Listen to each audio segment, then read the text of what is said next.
Welcome back, everyone. It's just another day in the life as a military wife, and we are finally getting to our current event episode for this month.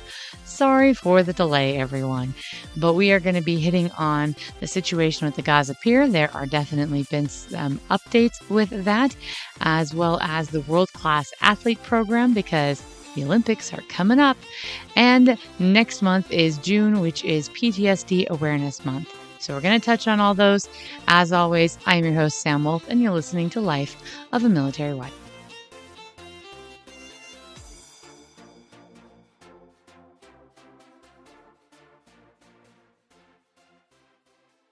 So we are going to start this all off with the Gaza Pier.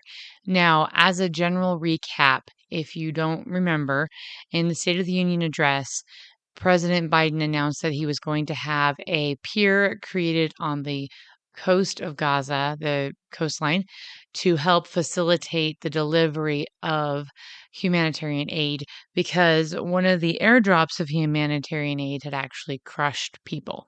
So this was supposed to be a more effective way for the United States to get more aid in a quickly, more efficient manner and straight to the people who need it, and bypass people who are stealing it. So that was what was supposed to happen. The pier was sent out. It finally became operational. And lo and behold, according to Reuters, on May 21st, this is what they are reporting of this year, that the floating pier built by the United States military off the coast of Gaza has had, at this point, by May 21st, 3/4 of the humanitarian aid stolen en route to the UN warehouses.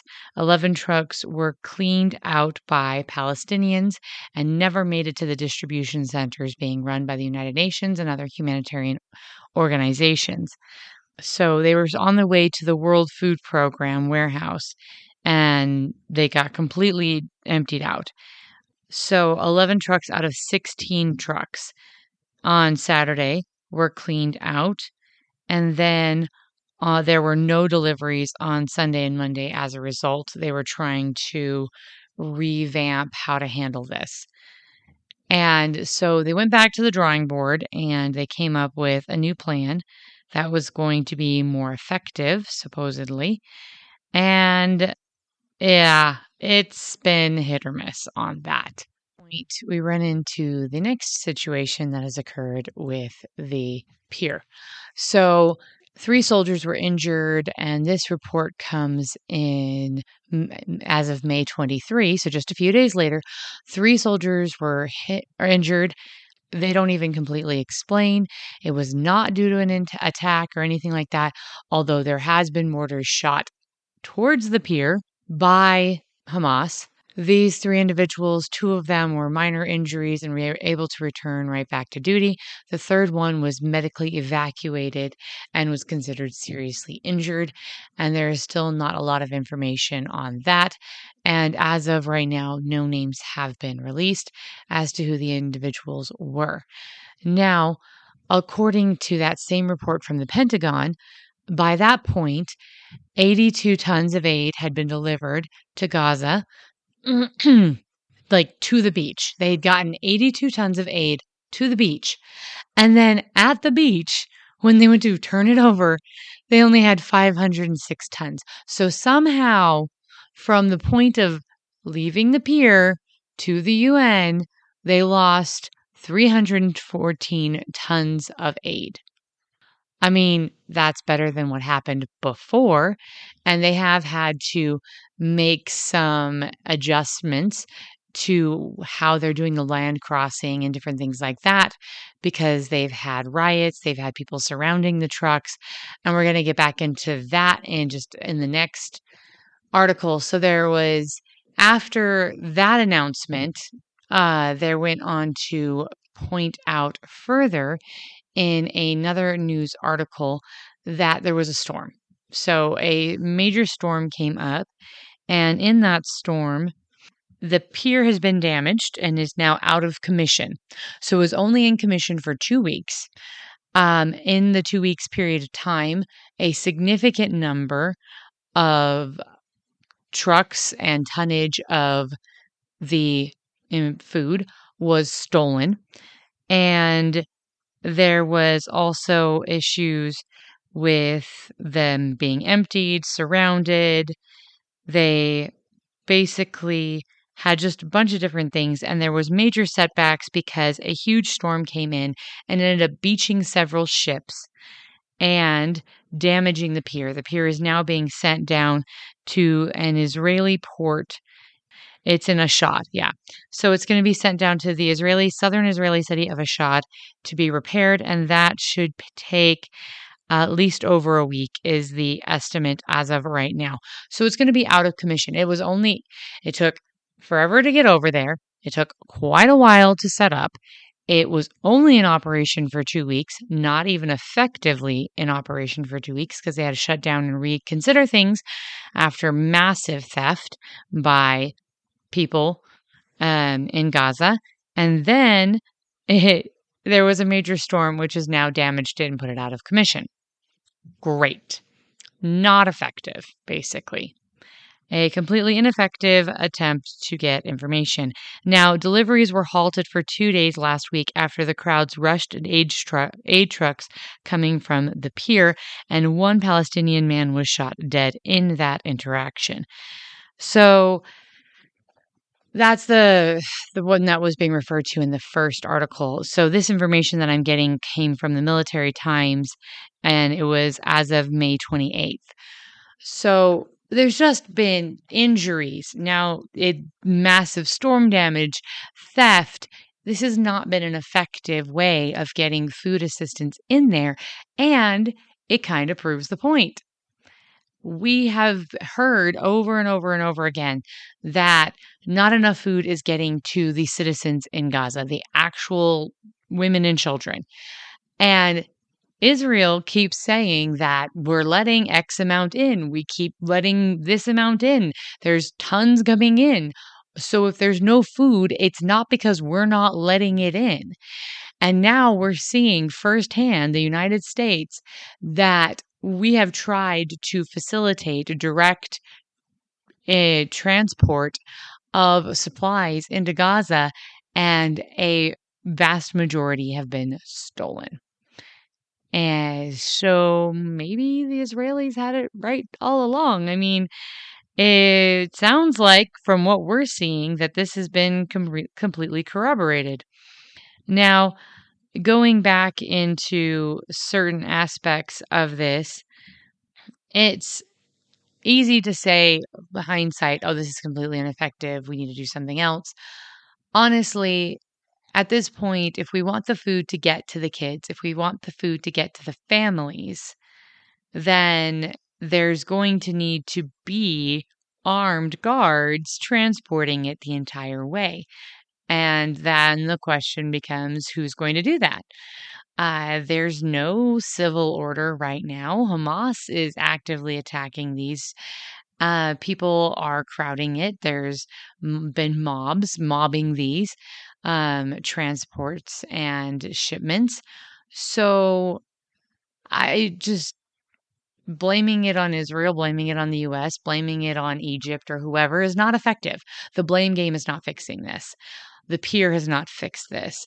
Airdrops did not fix this. Having multiple crossings open and shipping in hundreds of tons of food has not fixed this.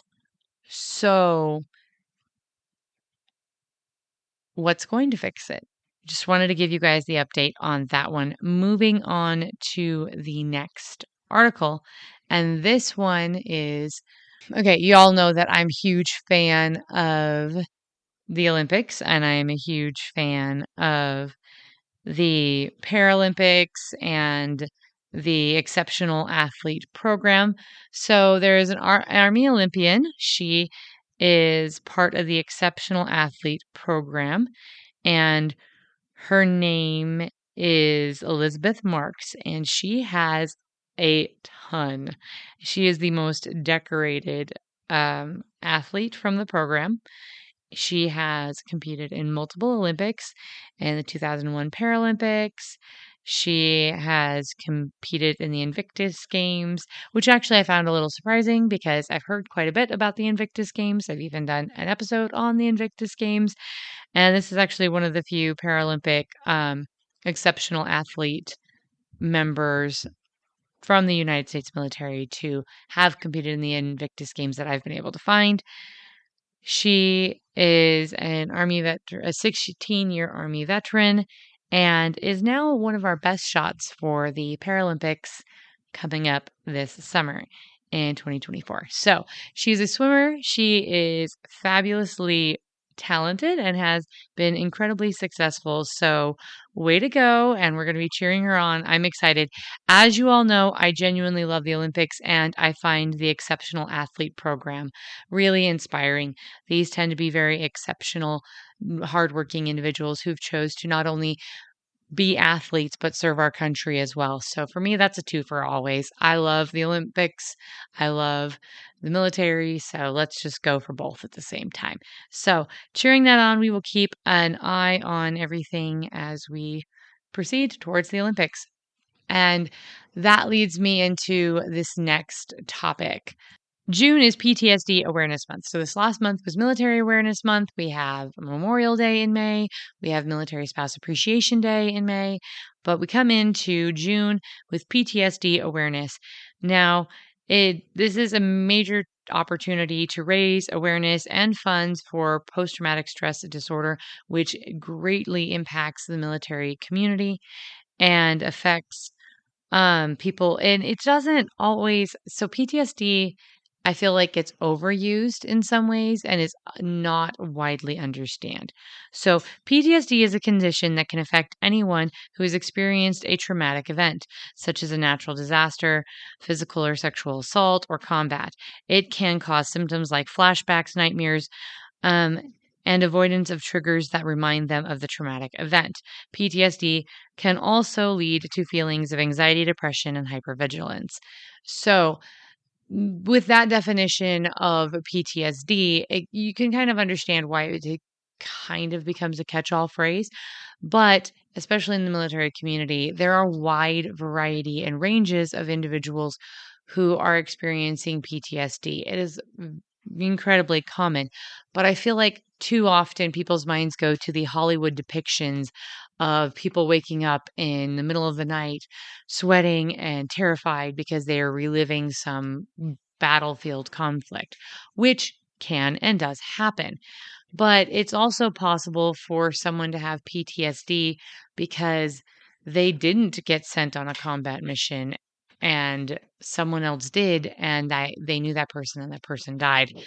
Or for them to have survived a situation completely fine, but know that they could have passed away, or just there's a lot of different causes for it. So oftentimes I feel like people only validate the really extreme cases. There are minor cases, and it is very common in the military.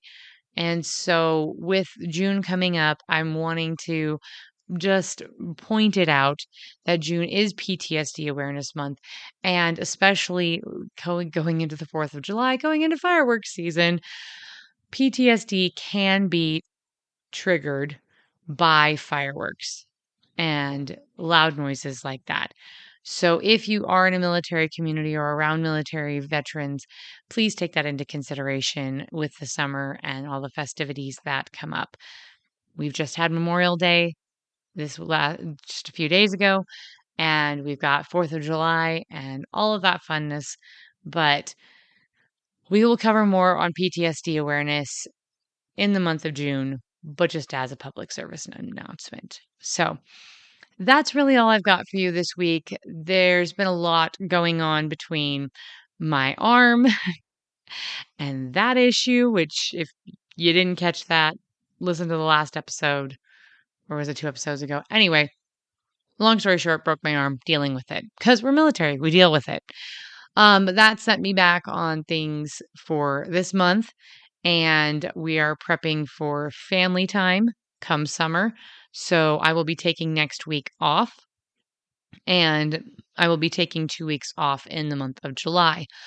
And that's just because I've started to realize as the kids get older, as things just grow and develop and get a little more crazy, there's times where I need to just put my kids first and have undivided attention on them.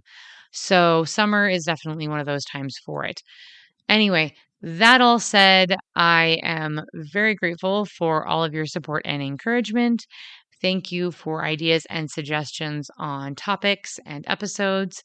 I do take those into consideration and I do use them. It may not be the right away. I do put them into a list. Maybe you'll hear them this month. Maybe you'll hear them next month. Maybe you'll hear them next year. It'll just be when it is. But I do appreciate all of your feedback. Links to how to contact me or how to access the podcast on different platforms will be in the description for this episode. And again, Facebook, Twitter, email, best ways to contact me if you've got input or feedback or suggestions on topics, or you're wanting me to do a review on a book.